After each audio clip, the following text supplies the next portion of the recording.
नमस्कार जय जगन्नाथ जय माँ लक्ष्मी। आज हूँ गुरुवार।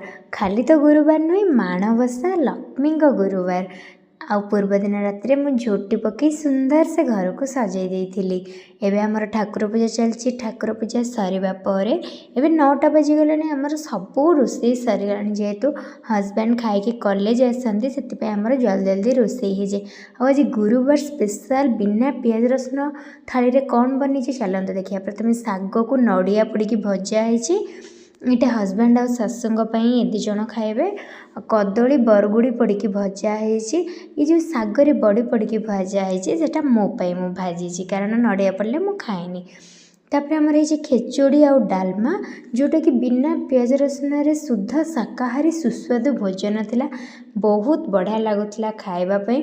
और हजबैंड गरम गरम खेचोड़ी डालमा भजा शाग भजा ये सब